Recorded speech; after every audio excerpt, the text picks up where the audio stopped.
So, first and foremost, let me remind you Action Coaching's definition of a successful business. It's a commercial profitable enterprise that works without you. Now, imagine that. Imagine that you woke up this morning and you had a business that completely worked without you. In other words, it was creating for you a passive income. How would that feel? Imagine that you could do what you want, when you want, with whoever you want, as much as you want, as often as you want. In other words, you were completely financially free. Imagine for a moment how that would feel. Is it possible to create a commercial profitable enterprise that works without you? Of course it is. If anyone else has ever done it before you, then why not you? The only reason why we don't have a commercial profitable enterprise that works without us is either we've chosen not to, or we don't know how to. So many of us have beliefs about whether or not we can or can't create a business that works without us. And,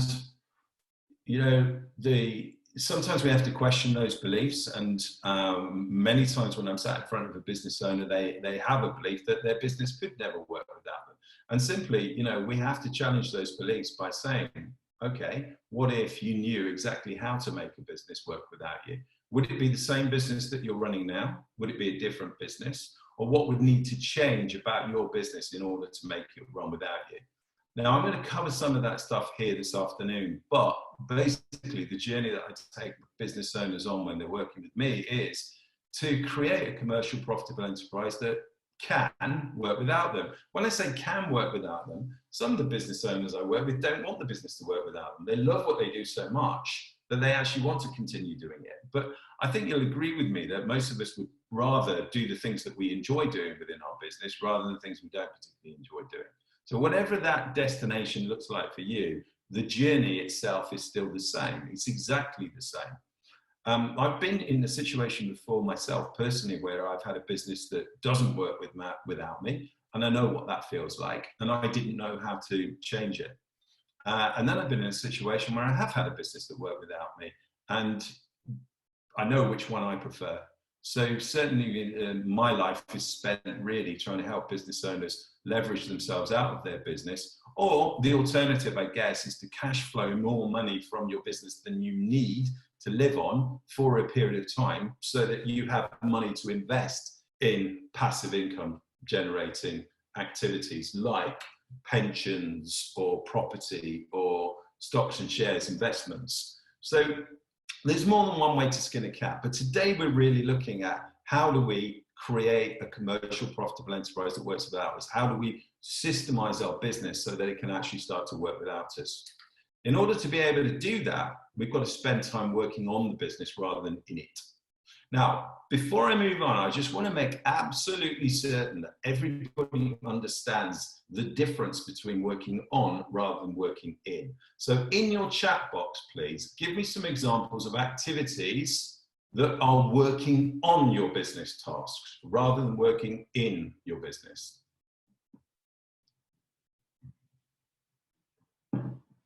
What I'm doing right now, absolutely.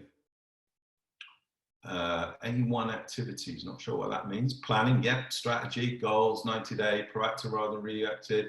Systemization, marketing, cash flow, etc. Well, I would argue about marketing. Let me just unmute Louis for a second there. Hi. Hi, Louis. What do you mean by marketing? Well, I see marketing as leveraging sales, in the sense that if you market correctly, then it shortens how long you actually have to spend selling to someone face to face, for example. So if you can spend time automating your marketing systems, it all comes under systemization, I suppose. But it basically means that you have less time to spend actually selling to people. Okay, so I would agree with you that automating marketing systems is business owner work. That's working on the business. What I would not agree with is the actual activity of marketing. For example, creating advertisements, putting advertisements in newspapers, creating LinkedIn posts, going to networking meetings, I would disagree with you that that was working on the business, because if you could pay somebody else to do it, then that's working in the business. Well, yeah, I agree with you there. It's like I said when I was trying to explain that. I do mean like the optimization of trying to systemize it. Yeah, okay, good. I just want to make that really clear, just for everybody else on here as well, because thanks for that, Louis. The reason why I wanted to make that clear to everybody on the call is because I have had people, business owners in the past, that say to me, well, yes, sales and marketing, doing sales and marketing is working on the business. No, it's not. You pay someone else to do your sales, you pay someone else to do your marketing, and then the business works without you. So pretty much I've got the kind of answers that I've got from everybody on this call. I think we are all on the same page as to what working on the business is compared to working in the business. So, okay, let's have real honesty then. This webinar today, okay, if this was any other time, I'd be probably getting different answers to this question right now. But because we are in a lockdown situation, which is not something that I've ever experienced before, I'm pretty sure most of you haven't either. How many hours a week are you currently spending, or how many hours a week actually have you got available to work on your business right now? In your chat box, please. Let's have a bit of a poll. Let's see how many hours. Wow, 30 hours a week, 80%. Where's 40 hours available? 16, 15 to 20, 30, however many I want, 80% of your time. Now, I'm sure you'll all agree with me that that's a lot more time than you normally have to work on your business. Normally, when you've got the busyness of business going on, you don't have anywhere near as much time to work on your business, without a shadow of a doubt. So now we've got a fantastic opportunity over this period to spend a lot more time working on our business rather than in it. And the question I'm going to be asking you really is, well, what is the hourly rate for working on your business? So, think about it. If you are going to create a commercial profitable enterprise that works without you, in other words, if you're going to create a passive income in your business for the rest of your life, then how valuable is that? Well, let's say, for example, you work on your business and you finish your business, so your business works without you, and it produces an income of £50,000 a year, passive income, for the next 40 years. That's £2 million worth of value that you've created by working on your business. And let's say it only took you 1,000 hours to finish the business, 1,000 hours of working on the business to do so. What's that as an hourly rate? Well, listen, you don't need to answer in your chat box, but there we go. First person to answer gets it absolutely right. £2,000 an hour.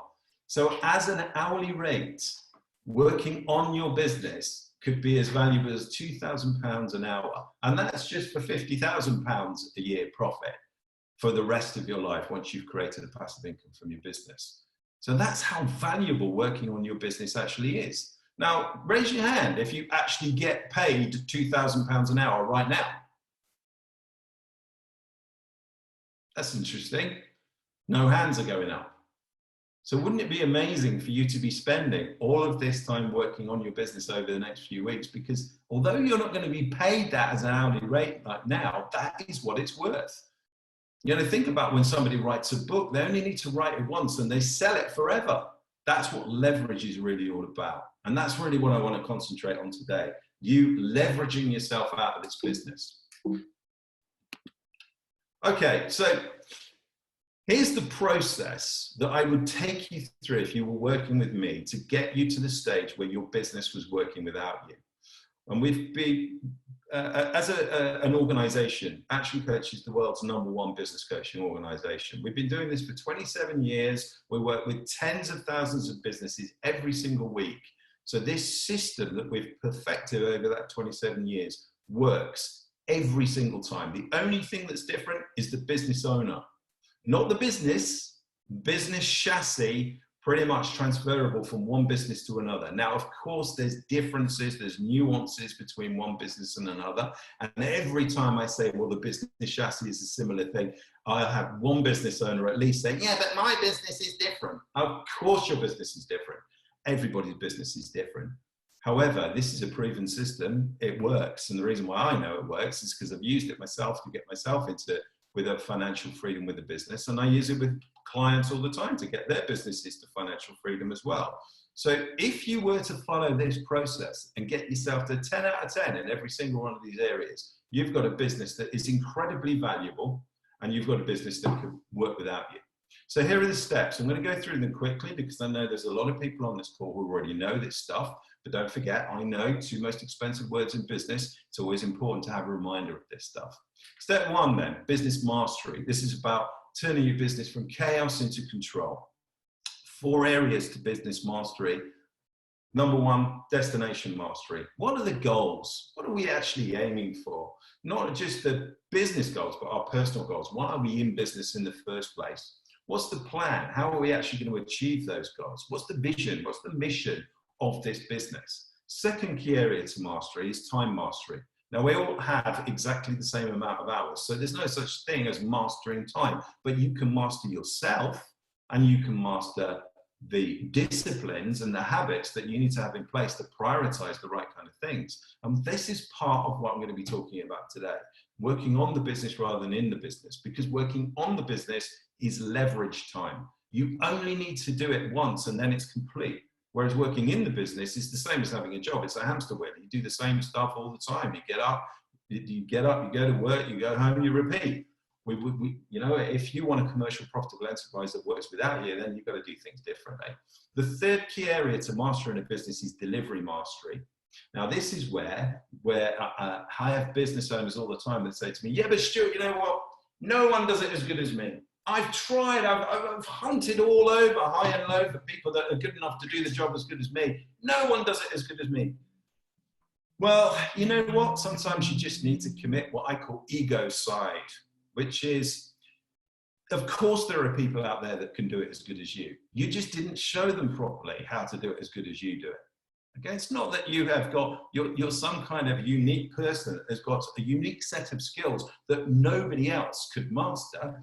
That's a load of rubbish. What we need to do in delivery mastery is make sure that we're creating consistency by systemizing. And I'm going to show you some of the stuff that you can start to do to systemize your business and getting the stuff out of your head, your tacit knowledge and skills out of your head and putting them into a system so that you can create consistency and make it easy for other people with good attitudes, mind you. You've got to get people with good attitudes, but get people with good attitudes to come and run those systems for you. And the fourth key area to mastery is financial mastery.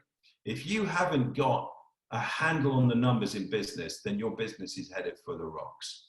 You can, by sheer luck, you can survive in business for 10, 20 years by not having a mastery of your numbers, but you will never maximize the opportunity in business if you do not have a handle on the important numbers in business.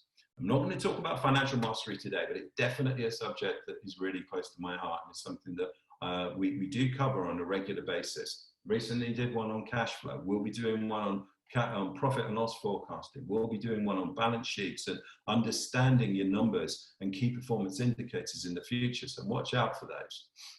The next, once we've actually mastered, once we've actually created a commercial enterprise, once we've actually got something there that actually, you know, we've got a foundation, we need to have a sales and marketing machine. Now, if there wasn't such a word as business, then just call it a sales and marketing machine, because without sales and marketing, how can you grow a business? Okay, you can grow it by word of mouth, yeah, but if it's word of mouth isn't a strategy, it's sit and wait by the telephone and see if someone calls you because a mate of theirs told you you're good at what you do. Unless, of course, you're being proactive about your referral generating strategies, which of course you should be. So the niche is about your unique selling proposition, your points of difference, and marrying those two things up with a really, really defined, well-defined target market who love what you do, happy to pay your price, pay you on time, and recommend you to all of their A-grade customer friends as well. So sales and marketing, what that does for you is it creates predictability in your profit growth, predictability in the cash flow in your business going forward. So that just means that not only does your business work without you, but it grows without you as well. The next step is leveraging. This is where we create efficiencies within the business. And this is the thing that I really want to focus on today. So I'm going to come back to leverage in a moment, because the subject of our webinar today is all about systemizing the business. But you'll notice something interesting. I've mentioned leverage. I've mentioned systemization of the business before I mentioned team. Now, counterintuitively, perhaps for some of you, because what happens is with most of us is we get busy doing the business that we're in, we're doing the do, and we suddenly think, you know what, I can't cope with this anymore. I need to take on a team member. So you run out and get a team member. And if you haven't got the right systems in place, you just end up spending more of your time running around after them, making sure that they're doing things properly. Or having on your door every 5 minutes, can I ask how I do this? Or is it all right if I do that? No! If you have the systems in place in the first place, then you can catch your team members doing stuff really well. In other words, make sure that the systems are commensurate. Make sure that they are so good that your team members don't need to be absolute geniuses in order to do the job properly. First time, every time, consistently. We get the systems right, then what we need to do is hire nice people, good people with a good attitude. Because I'm sure you'll agree with me, the keys to a really effective team are high performance and good attitude. Now, I can forgive people for not having the right performance, because it probably means I've either recruited badly or trained badly, but not having a great attitude, that comes down to recruitment and management. So always look at yourself and say, you know what, if the team isn't working well, did I recruit badly or am I just managing them badly? Because that is where the responsibility lies. It lies with the business owner, but it also lies with the business owner to make sure that the systems are so good that it's easy for your team to run those systems. And that's what I'm really looking to help you with today. And hopefully over the next few weeks, you'll make some massive progress on this with your business. Once we've actually got the team working really well, we've got a great system for them to operate. They're nice people. They love what they do. They're good at it and getting better, and they get paid what they want to get paid. In other words, they're engaged, enrolled, inspired. They enjoy their job. They give great customer service. They care about your customers. And we've got not only have that, we've got predictability with cash flow, because we've got a sales and marketing machine that works, because we've tested and measured it, and we know that we're getting a return on investment on it. And we've got a bedrock of all that mastery I was talking about. Once we've got that, now we've got a synergized business, a well-oiled machine. And synergy to me means 1 + 1 = more than 2. In other words, now we've got continual and never-ending improvement. We've got a team of people who are committed to making the business get better, more profitable, more streamlined, better customer service. And that's the stage when the business really starts to work without you. And that's the stage where you can either employ a general manager or a managing director. And hopefully that's the last hat that you take off as a business owner. So now you just own a business. You don't have to work in that business anymore. You just own that business. That's synergy. Now, when you've got all your time and the money to do what you want with whoever you want, as much as you want, that's where your massive results are achieved. That's where you've now got a passive income from your business, or you sell your business for its maximum value. That's when you're multiplying your business. In other words, you're opening up new branches, you're franchising, or maybe you're licensing the business, or you've got the opportunity to buy other businesses. And now you're buying businesses from business owners that don't have all this knowledge. So within 90 days, you're turning those businesses around and turning them into a commercial, profitable enterprise that works without you. And there's going to be huge opportunity at the end of this lockdown. So if you can do all of this stuff, if you can understand this stuff, if you can teach yourself these skills or learn the skills from me, you're going to be in a situation at the end of this where you're going to be able to walk up to business owners that have had enough, and you'll be able to systemize their businesses without them. So if results, massive results, can be achieved once you've got yourself to the stage where your business works without you, you've got the money and the time now to invest or reinvest in new businesses, buying competitors, possibly even just investing in property or investing in stocks and shares or pensions. So this is where we're headed, guys. This is where we're headed. So what I want to really talk about today is the leverage part of this process, because leveraging yourself out of the business is really one of the key steps to make sure you've got a business that works without you. So this part is the commercial, profitable enterprise that works. So we haven't achieved quite the without you bit yet. That's the next step, which is obviously without you is employing people that can do all of the work so you don't have to. But you can't have that unless you've got a leveraged business. You can't have that unless you've got the right kind of systems in your business. Or if you do, you've got it by luck. In other words, you've managed to find some amazing people by luck. I know that happens because my first 13 years in business, 50% of my team would stay with me for 10 years and 50% of my team stayed with me for 10 minutes. And it was just because sometimes I got lucky and got the right kind of people. But they didn't have the right kind of systems to follow, so it did make their jobs a lot more difficult.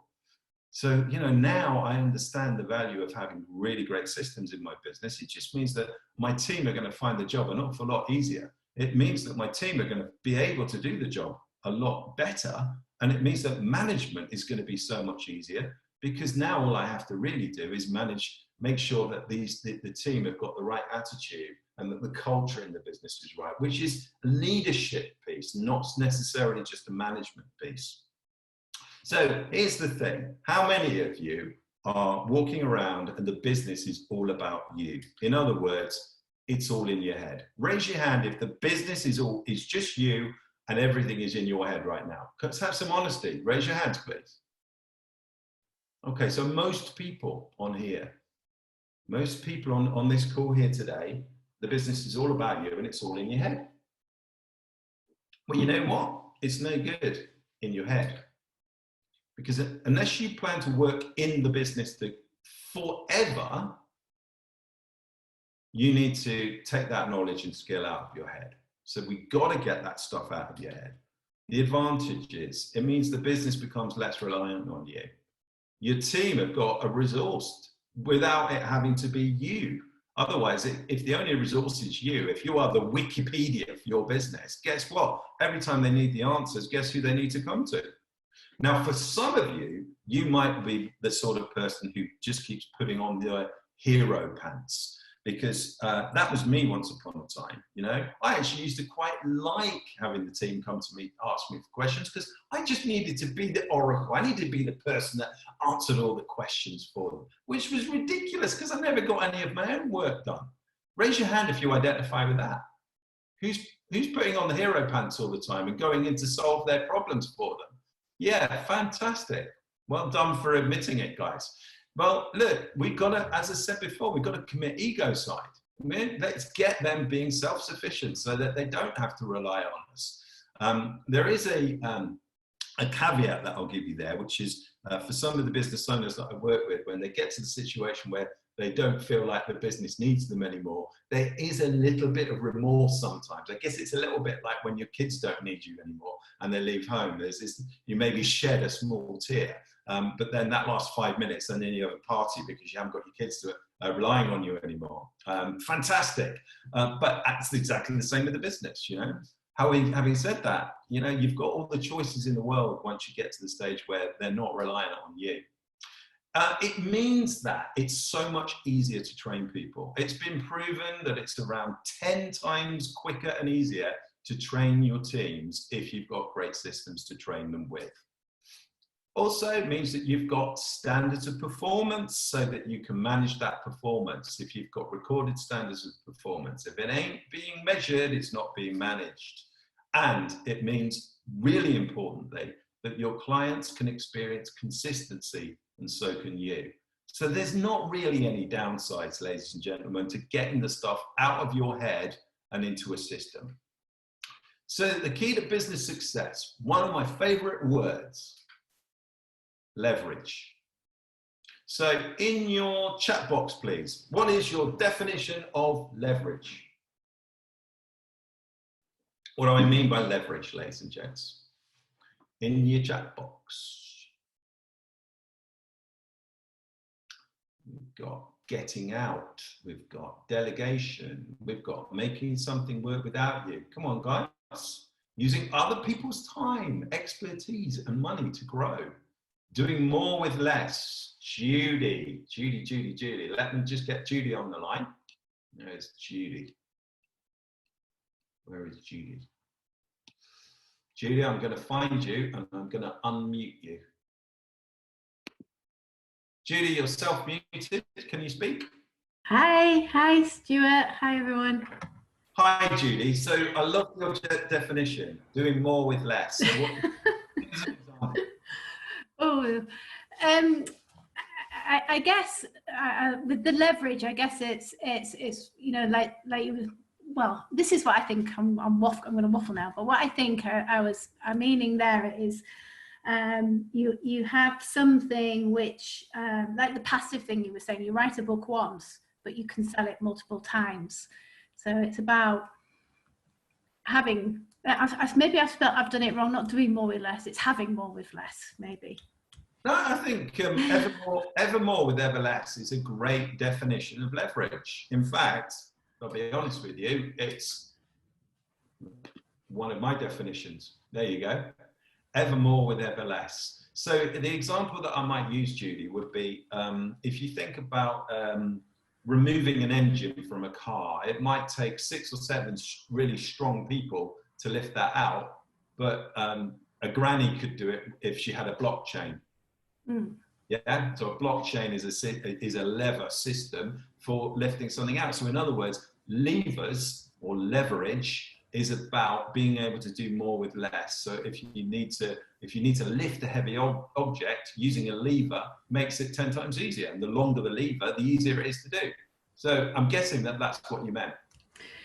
Yeah, for me, it's like if I do an online training if I do a face-to-face training with one person, doing it online to multiple people is doing more with less.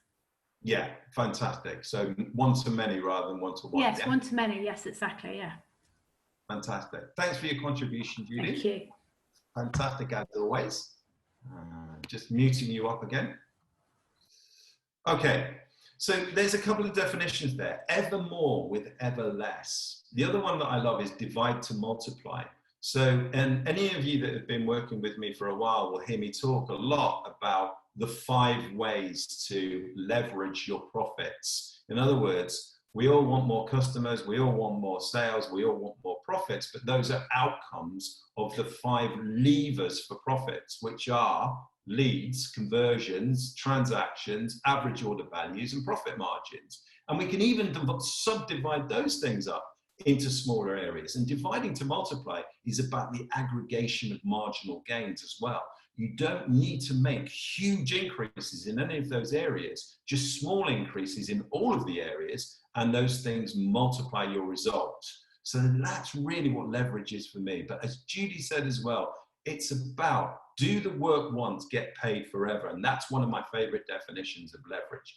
Do the work once, get paid forever. And that's really what working on your business is all about, because you only need to work on all this stuff on your business once and it's there forever. Yes, you'll need continual and never-ending improvement, but you can rely on your teams to do that once you've done the bulk of the work. So it is just like writing a book. You write the book once and you get paid forever. So we want to write the book of your business. And I like to refer to this as finishing your business. So I would encourage every single one of you to decide either now or after this session, by what date will you have your business finished? Because if you set yourself that as a goal, now you've got something to work towards, and you can divide up the amount of time that you spend working on your business to achieve that goal quicker than you probably imagine. Okay, so leverage is all about systems. Okay, the definition of system is this: saving yourself time, energy, and money. That's what a system is all about. So let me illustrate how a system saves you time, energy, and money. So when you're not in lockdown and you're working from home, raise your hand. How many of you drive to work? Raise your hand if you drive to work, please. Yeah, most people on the call drive to work. Now, is it the same way? Do you drive the same way to work every single day? Raise your hand if you did. Yeah, okay. Here's a question for you. What are you doing while you're mindlessly driving to work? Because I'm pretty sure you are not thinking about mirror, signal, maneuver, hands at 10 to 2. I'm pretty sure you're not thinking about any of that stuff. So what are you doing when you're driving mindlessly to work? Some of us are probably listening to audiobooks. We've got someone singing. We've got somebody here working. We've got, another person singing. So we've got a couple of people that sing on their way to work. But the point is, you don't have to think about driving to work, do you? Your subconscious brain has been programmed with a system that helps you drive to work. And, the point about this is that if we do the same thing the same way every time, it makes you much more efficient. And that has allowed you, when you're driving to work, to multitask. It allows you to think and be creative. That's the value of a system.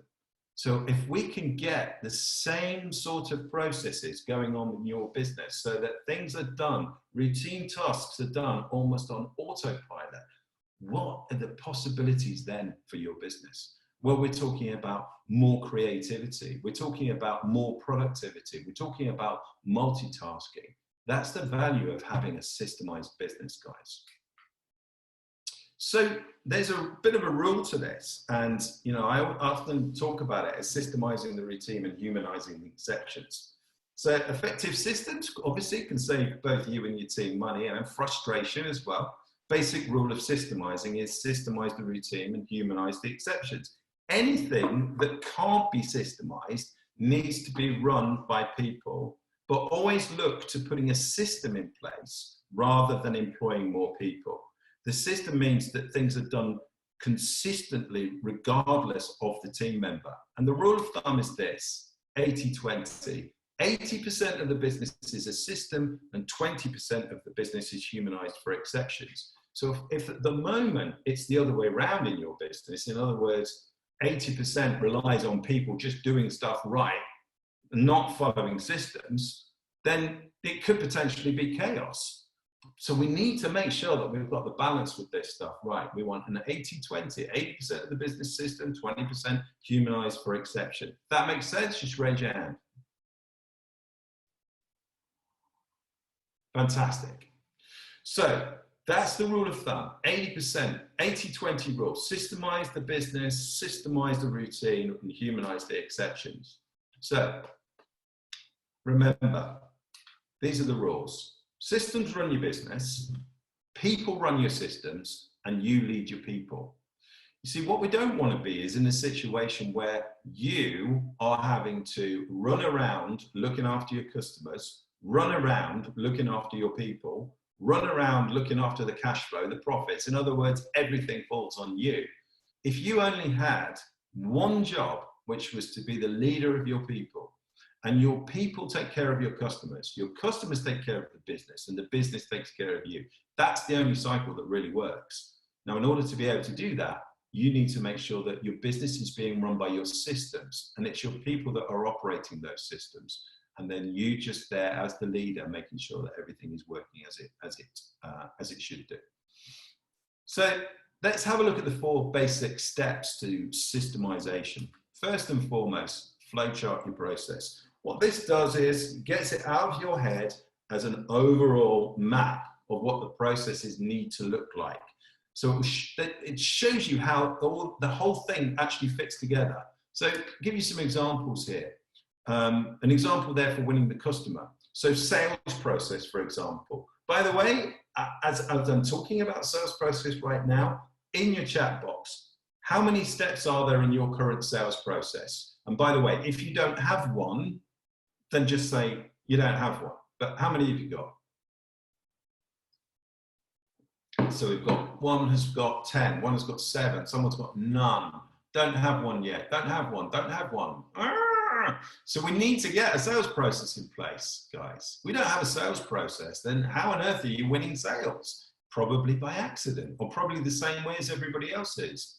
Now, there's a few people who are working with me who have put the number 7 in there, and I would suggest that that's a bloody good number for a sales process.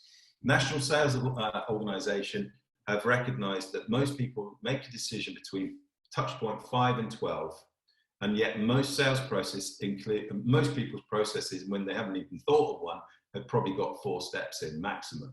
So we need to make sure that we've got a decent sales process with 7 steps in it, or at least 5. Again, I'm not going to cover sales process in any depth today, but I will be covering it in future. So watch out for that webinar as well. What else? Well, we've got things like fulfilling the orders. Now, fulfilling orders. Now, here we've also got what we call swim lanes. So you've got the different swim lanes on here. You've got the swim lanes are the different departments. So you've got customer, showroom, warehouse. Then at the bottom, you've got the systems that are relevant to this particular process. And underneath that, you've got the key performance indicators. So this is what flow charting the processes actually look like from the beginning. So raise your hands if all of your processes in your business are already flow charted. Every single one. No one. Raise your hands if they bloody well should be. Excellent.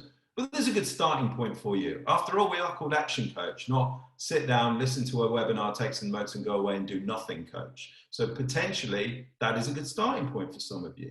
And I tell you what, it's pretty therapeutic when you actually get it out of your head and start thinking about the step-by-step process. You will notice things.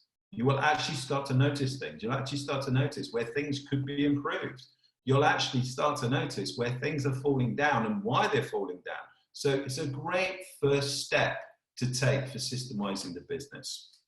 So what are the other steps? Next, document how it will get done. So you've got a process, and then each of those boxes behind that sits a procedure. So when we hear the term processes and procedures, that's what it means. Process is a step-by-step approach, and then the procedure is exactly the document that demonstrates how that particular step in the process gets done. So here's an example of what you could do. Right now, you could go away and get the team member who's currently doing the job that you want to systemize to write down every step in performing that particular task. Then this person gets a new person to do the task following the written down steps. If the person currently doing that task has to step in and explain anything to that new person, then that information needs to be added to the steps, etc. Once that's completed, then start again with another person until you've demonstrated that any person at all could do the task without intervention. That's a really, really systematic approach to making sure that your how-to documents are understandable and that anyone can do it. Quite often, if I'm doing this in a workshop, I'll demonstrate how important it is to explain things in the right way to make sure that you get the right result. Because it's what we tend to do is take for granted some of the stuff that we think is really easy for people to understand. And we think, well, surely you understand that. Well, actually, guys, what's really important here is to understand that your communication is only as good as the response you get.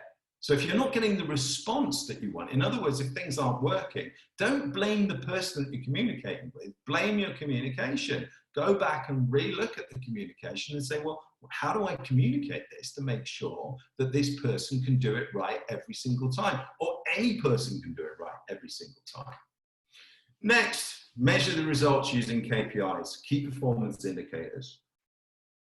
Now, typically, this would be the top 5 or 6 measures to show system performance. And what I would suggest is you get the person that's already doing the job to actually put down KPIs if they're doing it right now. If you're creating a new position, then clearly you have to think about that in a bit more detail yourself. So for example, sales, you could use number of leads, you could use conversion rates, average order values, but you've got to have key performance indicators for sales as much as you have any other part of the business. Next, you've got to make sure you've got continual and never-ending improvement. So you've got to ensure the system itself is self-correcting. So it allow it to evolve at the same pace as the business is evolving. That's really, really important. So continual and never-ending improvement. If we get a culture of continual and never-ending improvement in the business, then what you'll find is that you're not the only person that's having to make tweaks to the system to make improvements. See, once you actually start systemizing your business, if things start to go wrong, always look for a system improvement before you look for a person improvement. Always go to the default. Right, okay, so what's wrong with our system that error occurred or that anomaly occurred? Or have we even got a system in that position? If we haven't, we need to put one in. I used to see myself running around almost with one hand with a fire extinguisher, putting out fires, and with the other hand thinking, I've got to write a system down now to make sure that this fire never starts again. But if you never take the time to write the system down to make sure the fire never starts again, guess what? You're always going to be spending time putting out fires. Raise your hand if you feel like you spend a lot of time firefighting in your business right now. Thank you for your honesty. Too many people. Too many people. So we need to be thinking about those areas of weakness in our business where we are firefighting and making sure that we've got stuff in place. So I would recommend that you get your team involved in this. It's got to be a cultural thing. What I recommend is you have something called a Lion meeting. And let me explain what a Lion meeting is. So a Lion meeting stands for last week. So in other words, last week, what did we commit that we were actually going to do to make system improvements? Issues. What issues have we had? So I'm not calling them problems, I'm calling them issues. I'm not calling them problems because it doesn't fit with the word lion. No, not for that reason, because a problem is a negative thing. An issue, we can overcome issues, but we want to know what issues have we had and how did we overcome them? Because that means that we're potentially putting in place a system improvement, and we want to get the team sharing best practice. But this is getting your team into the culture of continual and never-ending improvement. Next, what opportunities are there for us to make improvements in any of our system areas? What can we do? So you're getting the culture in your team of them thinking about opportunities for system improvement as well. So it doesn't all rely on you. And then next week, what are we going to commit to? So between now and the next time we have this meeting about continual and never-ending improvement in our systems, what are we going to commit to doing next week? So a really useful format for you to get your team into the culture of continuing and never-ending improvement with your systems. So there's 4 different components to systemization that we need to dig into. We've got systems and technology, so documenting and automating business. I remember with my ventilation business, I came across an app that cost me £15. And I spent pretty much 2 solid weeks working with this app and integrating it into my business. And the result was, the very first result was, it saved me an £18,000 a year salary. A £15 app and 2 weeks of me working on a system saved me an 18 grand a year salary. But more importantly than that, that app allowed my sales team to close more sales quicker with a higher average order value and higher margin.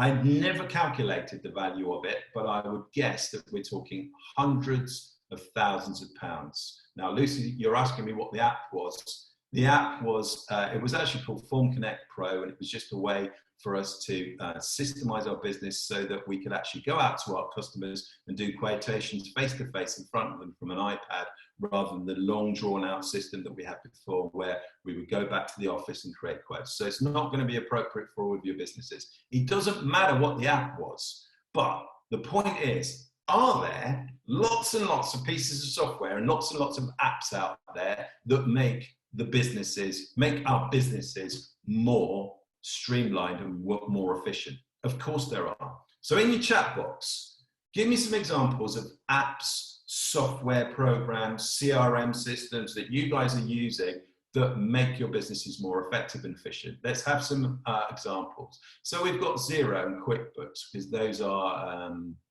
we've got Trello. Trello is a fantastic one. We've got Zapier, not heard of that one, Infusionsoft and FreeAgent. So Infusionsoft being a CRM system. HubSpot, Moneypenny, fantastic. Arthur Online, Asana, Monday, Asana, Basecamp. Leo time tracker. So yeah, all of us should be using plenty of these different apps and systems and pieces of technology that will help streamline our businesses. But how many more are there out there that you don't even know about right now? See, that's the thing, you know, anytime you start looking at these systems, you start looking at the processes within your business, start thinking, are there any systems or pieces of technology out there that I maybe only need to buy once, to set up once, and I'm going to get this benefit forever? Next is delivery and distribution. Now, what we want to make sure is that we deliver consistently well for the clients that we're working with. We want to make sure that we're getting it right first time, every time. We've got consistency and efficiency.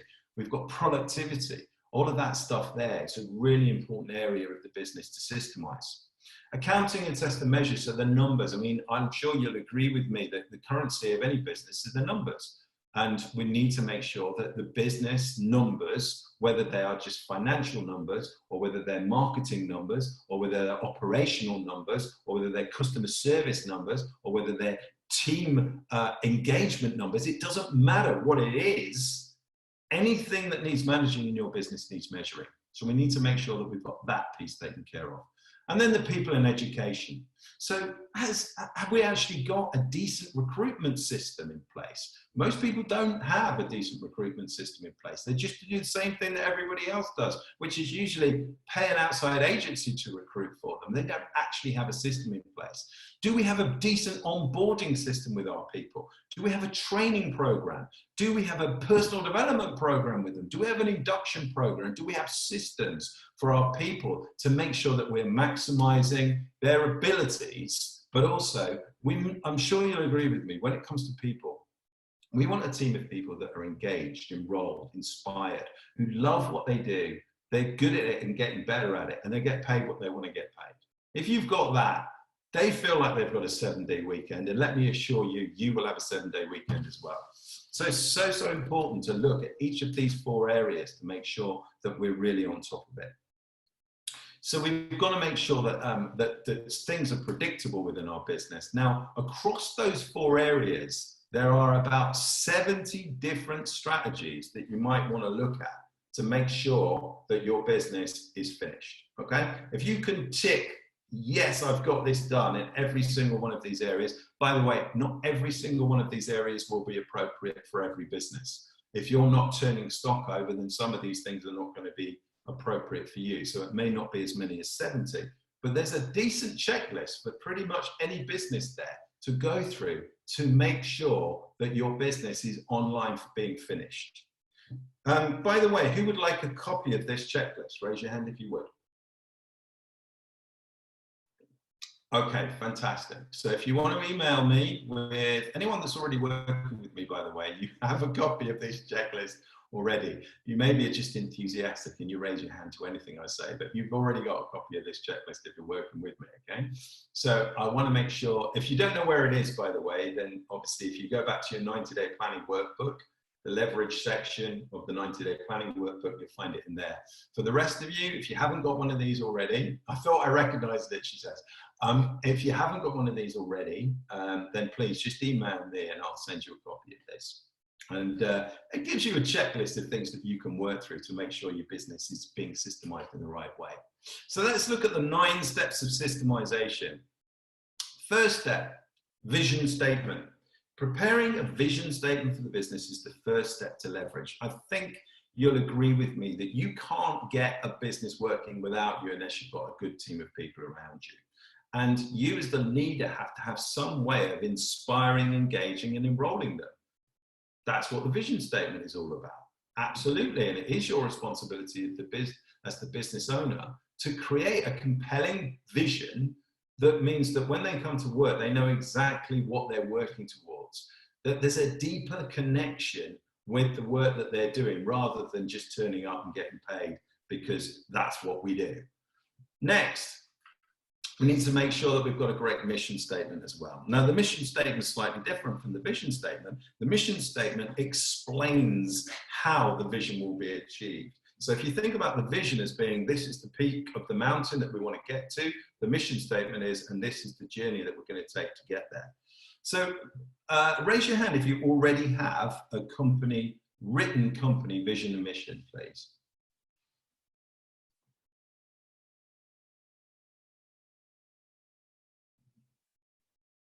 Okay, so not very many of you, but I am going to speak to one person.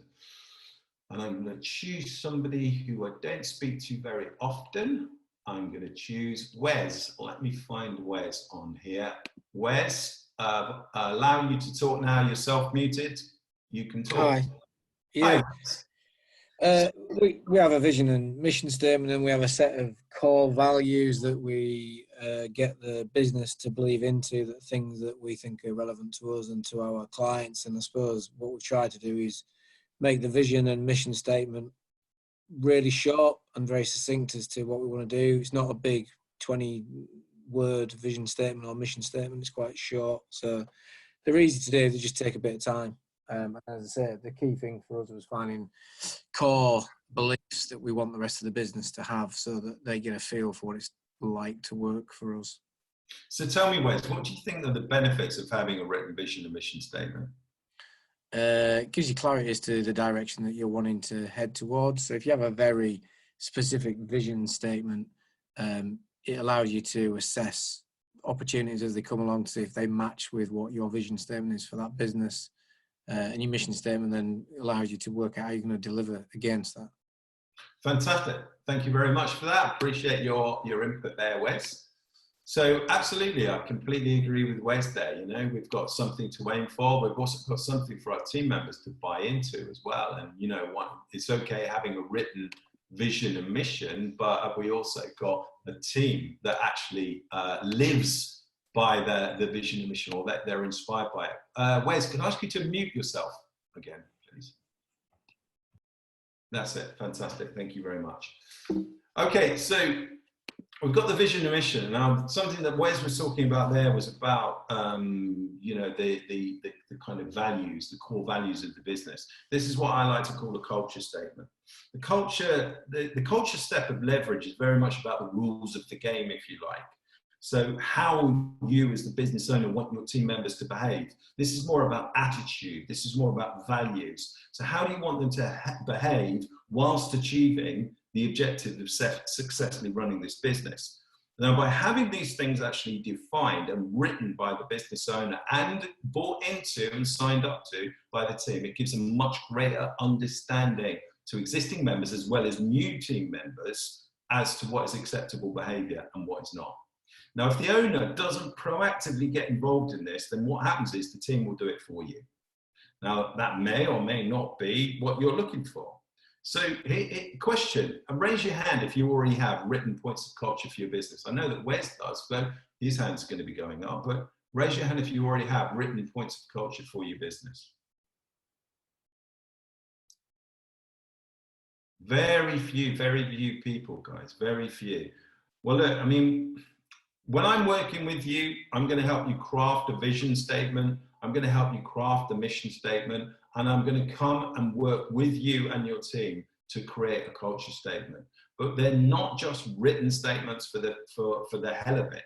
Your company has to live by these things as well, and they are so important. If you want to get a business that's working without you, it is so important to have these things in place. So it may not be the top priority for you at the moment if you're a solopreneur, but certainly if you're going to be taking team members on, at some point you're going to need to be covering this stuff off.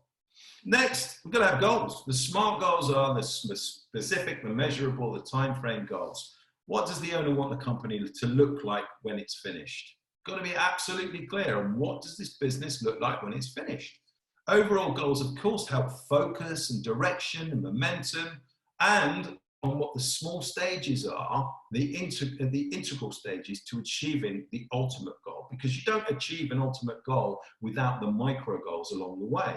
These are the goals that we focus on weekly when we're working together. And one of the things that I really encourage people to do, whether they're actually working with me or not, is to have some sort of focus sheet. So you're actually making sure that you've got your plan and you know what you're focusing on, and you're reflecting to make sure that you're actually making progress towards achieving those goals. Because if you don't have a plan, well, how the hell are you going to actually achieve anything?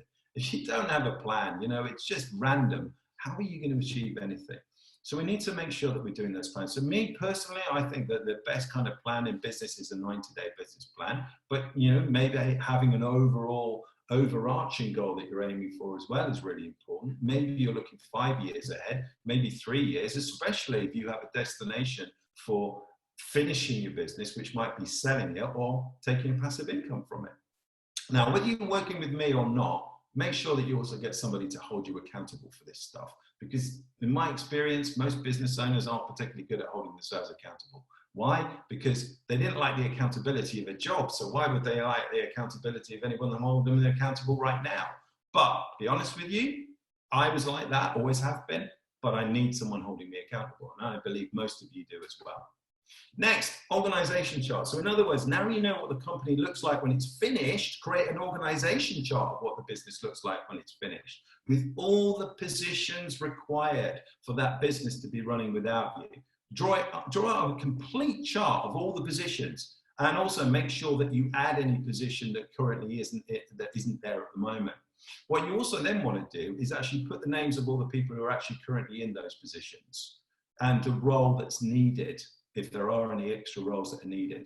So this is a great time as well to reflect on what has been achieved so far, and also for you to reflect on how many different hats you might be wearing.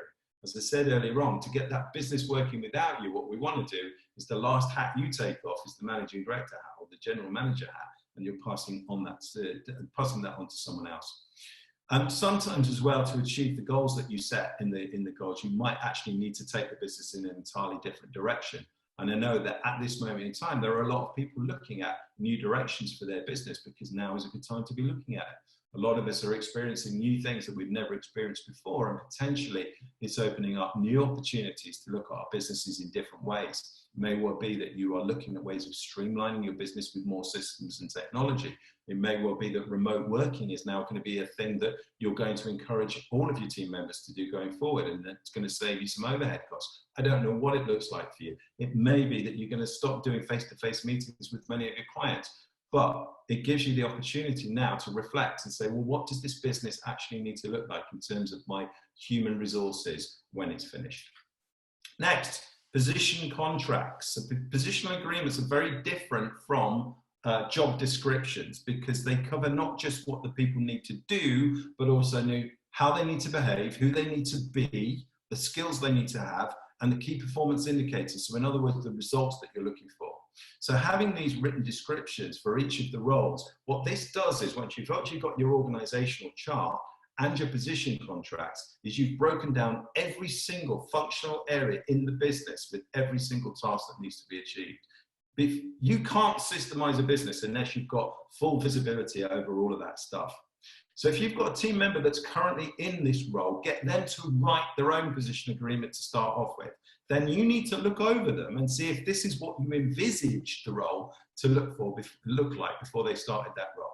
Where the roles are not currently being covered, you need to write what you see the role entailing. And if you're currently doing that role, that's going to make it easy for you. So raise your hand if you're already using positional contracts.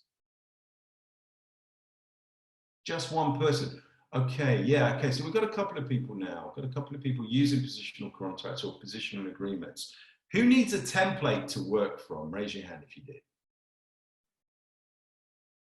Okay, fantastic. If you need a template to work from, what I can also do is give you an example of one of my positional contracts as well. If you're interested in that, again, email me after this and we will make sure that you get those templates as well. Next thing, key performance indicators.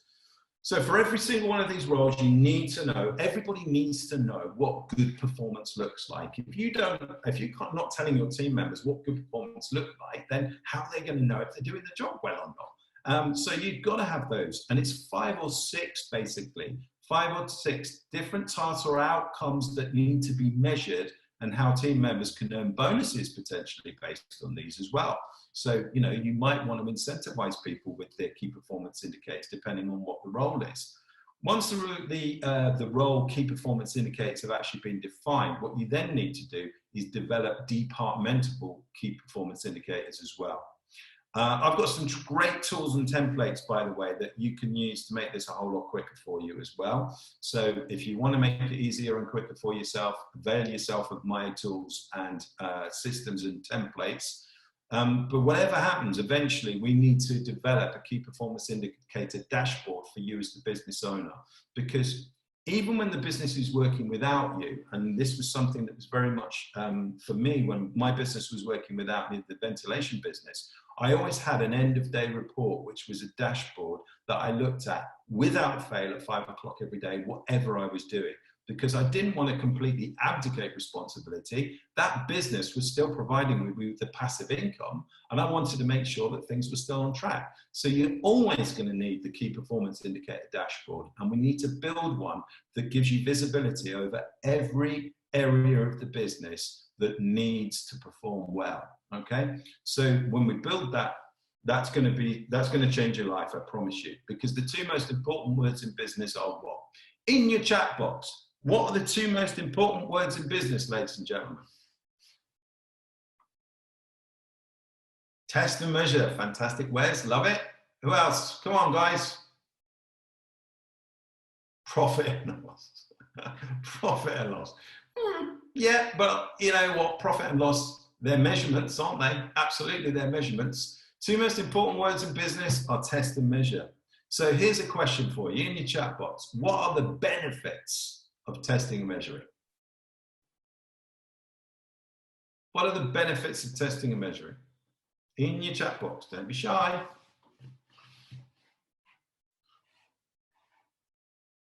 You know what you get and where to put it. You don't get told off by me. Yeah, that's true. Finding what works best. You know what works. You can assess the outcome and react accordingly. Not wasting time and money to see what's working and what's not. Right, listen, I'm going to say this now. Write this down. Write this down. Okay, the benefits of test and measure are they give you the ability to make objective decisions. I'm sure you'll agree with me that one of the main roles of a business owner in your position, anyone's position as a business owner, is to make decisions. And we need to make decisions daily, hourly sometimes. We're always looking to make decisions in business. Test and measure, numbers, facts and figures give us the ability to make our decisions objectively rather than emotionally. See, if you say to me, well, you know what, I've just got an instinct about my business and I make all my decisions on gut and emotion, well, how's that working for you?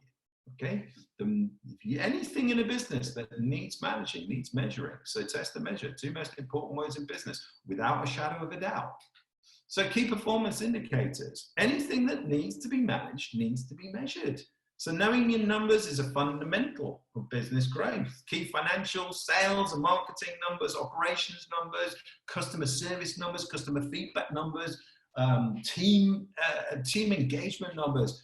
In order to get results, you first need clarity of the initial success. So in other words, what is the goal that we're setting ourselves? What's the key performance indicator goal that we're setting ourselves? If you're not setting yourself targets, you've got nothing to aim towards. If you've got nothing to aim towards, you've got nothing to benchmark yourself against. You don't know what good looks like.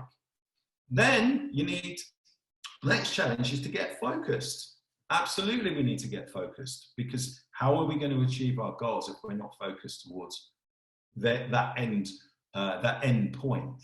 And I would suggest that, again, going back to what I said earlier on, the focus sheets that we use with you are a really important part of this. So you can actually monitor your progress towards achieving those goals. Then you've got to become highly action orientated. Anyone who is successful is highly action orientated. In other words, they never leave the scene of a decision without taking massive action. Key performance indicators for that, really, really important. And lastly, they create visibility of all the results. You've got to have visibility of the results, so you've got measurements to know, am I actually on track with all of this stuff? So that's the next part on their key performance indicators. Now, the next bit is one of the biggest bit. This is the how to systemize, the how to systems, or the Wikipedia, or the how to do everything within my business, or the operations manual. And as I said earlier on, we want to systemize the routine and humanize the exceptions. This stage is about documenting all the systems and processes within the business, starting from the bottom to get all of your team members involved as well. Get them to document how they complete routine tasks. Start with daily, then weekly, then monthly tasks from the bottom of the organization first. Now, how-tos can be flowcharts, documents, checklists, videos, audios, photographs, computer systems, apps. They don't all have to just be written. Some of the quickest, easiest systems are video systems. So for example, in my business, electrical business, every single step of how to use our CRM system was captured as a screen video. So we had somebody actually doing it on video, on the screen, live, and that was captured as a video. So anybody else that was going to come in and learn how to use our CRM system could just go to those folders and they would see a video of how someone explaining how to do every single step. By the way, who would like a comprehensive checklist for all the systems they need to make sure are in place for their business? And I'm not talking about the 4 ways earlier on. I'm talking about a spreadsheet that you can go through to check every single system off. Raise your hand if you would. Okay, if you haven't already got that from me, then please send me an email, ask me to send you the checklist to make sure that you've got that in place as well. Next, management systems. So once the team is working smoothly, it's time to systemize the management. And in many cases, what you're going to have to do is invent and create new systems to have the management team do what you do naturally with your own experience, so your tacit knowledge. Now, this is just management strategies at this stage, not team building. What information do you need to manage the management team, and what information does the management team need to manage the team, the people? Again, start with the routine and then work upwards. So, time now for you to sit back, have a look at the notes that you've taken today, reflect and discuss what have you learned so far, and what is the one thing you have to do in your business based on this. If you just got one nugget from today's webinar, I should call it, I'd be really happy. So just have a quick look through your notes, have a quick look through what we've discussed today. One thing that you need to do in your business based on what you've learned here today, one thing that you're going to commit to do, even if it's something you knew you should be doing before today but haven't been doing, and I've prodded you in the right direction. So please, in your chat box, one thing that you've got to do differently.